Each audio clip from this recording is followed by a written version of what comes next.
Hello friends, स्वागत आहे तुमचं मंगलाज रेसिपीज अँड स्टोरीजमध्ये. तर स्वागत आहे तुमचं मंगलाज रेसिपीज अँड स्टोरीजमध्ये. तर ही माझी आई आहे. तर 2-3 वर्षापूर्वी माझ्या आईचं निधन झालेलं आहे.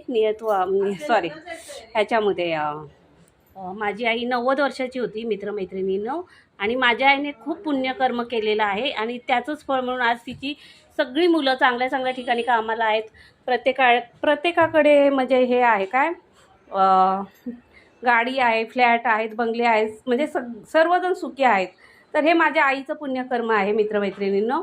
माझी आई खूप प्रेमळ होती, त्याचप्रमाणे ती दिसायलाही तेवढी सुंदर होती. हे पहा, खूप सुंदर होती माझी आई. आणि खूप हायटेड असल्यामुळे ती 90 वर्षाची असताना एवढी वाकलेली आहे. आणि तुम्हाला सांगायचं म्हणजे 90व्या वर्षी माझी आई दार्जिलिंगला जाऊन आलेली आहे. भावाने, माझ्या आबाने तिला दार्जिलिंगला नेलं होतं. हे पहा, ही माझी एवढी सुंदर आई आहे. तर हिला दार्जिलिंगला नेलेलं होतं.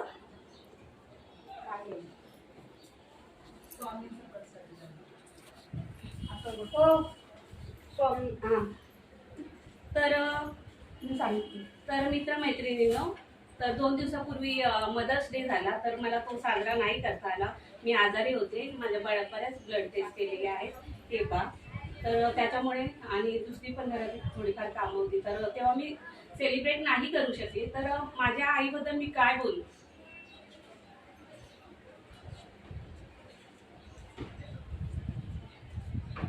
माझी आई खूप सुंदर होती. फक्त गुणानेच नाही, म्हणजे दिसायलाच नाही, तर माझी आई गुणाने सुंदर होती, मनाने सुंदर होती. म्हणजे तिच्याकडे खूप प्रकारचं सौंदर्य होतं आणि तिचे संस्कार आमच्यावर थोडेफार आहेत. तर आई कितीही थकली, किती वयोवृद्ध झाली, तर आई ती हवी हवीशीच वाटते मित्रमैत्रिणी, नाही का. तर तशीच माझ्या इतर, आणि मी तर शेंडेफळ असल्यामुळे मी फार लाडकी होते आईची माझ्या.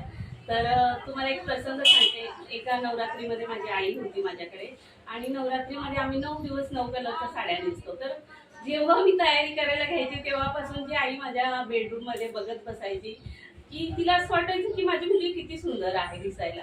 आणि जेव्हा पण मी अगदी लांब दिसेन अशी होईपर्यंत आई गॅलरीतून मला बघायची. घरात तर बघायचीच, पण गॅलरीतून पण बघायला यायची. आणि मी घरी आले संध्याकाळी की आई मीठ मोहरी घेऊन माझी दृष्ट काढायची. तर अशी ही आई असते. म्हणजे तिला असं वाटायचं माझी मुलगी फारच सुंदर. अगं आई, म्हटलं, मंत्रालयामध्ये किती सुंदर सुंदर बायका आहेत, तुला असं का वाटतं की तुझी मुलगी फारच सुंदर आहे. तर माझ्या आई म्हणते, ग बस, तुला काय कळतं, तू काही कमी देखणीस का. तर असं. तर 9 दिवस माझी आई, मी 9 दिवस नटायचे, तर 9 दिवस माझी आई माझी दृष्ट काढायची. तर म्हणजे, आणि सांगण्याचं तात्पर्य बघा, आपलं मुले सुंदरच हवं असं नाही. आता तुम्हाला एका माकडाची गोष्ट सांगते मी. माझी मुलगी लहान होती, अपर्णा, आणि तिला ना गोष्ट सांगितल्याशिवाय तिला जेवण जायचं नाही. पण काहीतरी करून लेकराने आपल्या खावं पोटभर. मग ते पुस्तक आणलं होतं मी गोष्टीचं, तर तिला दररोज एक गोष्ट सांगायची. तर एक गोष्ट होती, तर एक राणी असते, आणि तिने अनाउन्समेंट केलेली असते की सगळ्यांनी आपापली बाळा घेऊन यायचं, आणि ज्याचं बाळ सुंदर असेल ना त्याला मी प्राईज देणार.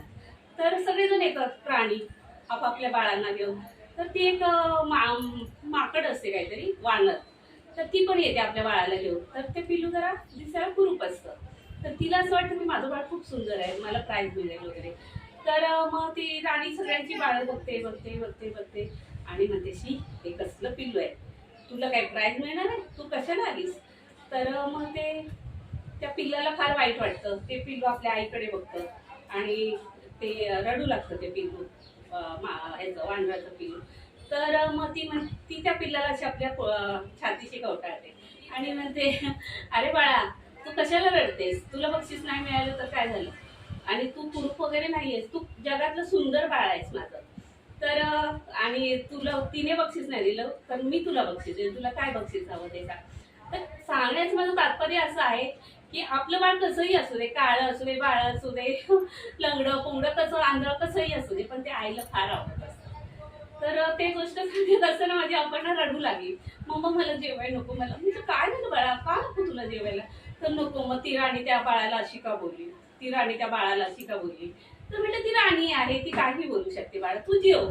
तर नाही मम्मा, पण असं नाही बोलायला हवं होतं ना तिला. म्हणजे अपर्णा फार चुणचुणीत होती, लहान होती ना, दिसायला फारशी सुंदर नव्हती माझी अपर्णा सुद्धा, पण ती बोलायला इतकी चुणचुणीत होती की ती सर्वांची लाडकी होती. आम्ही तेव्हा 290 मध्ये राहिले होते, तर आमच्या चौकामध्ये अपर्णा सर्वांना आवडायची, कारण फार चुणचुणीत होती. आणि आता दुसरी गोष्ट तुम्हाला सांगते, ती म्हणजे तिला असं गोष्टी सांगितल्याशिवाय तिला जेवण नाही द्यायचं. तर दुसरी गोष्ट म्हणजे लहान दोन बायका एकमेक आपापसात होते, एवढ्या भांडत असतात. ती म्हणते माझं बाळ आहे, ती म्हणते माझं बाळ आहे. इतकी त्यांची भांडणं विकोपाला जातात, सगळा गाव जमा होतो. काय झालं, काय प्रकार कळायचं. शेवटी राजा आला. तू काय प्रकार चालू आहे तुमचा, कशाला भांडताय तुम्ही. तर ती म्हणते बघा ना बघा ना राजेसाहेब, ही ना अशी करते, हे बघा ना हे बाळ माझं आहे, आणि ही म्हणते हे बाळ माझं आहे, तुम्हीच सांगा आता आम्ही काय करायचं. तर मग तर राजा म्हणतो ठीक आहे. नाना प्रकारे तोही समजावतो, दोघीही समजत नाही.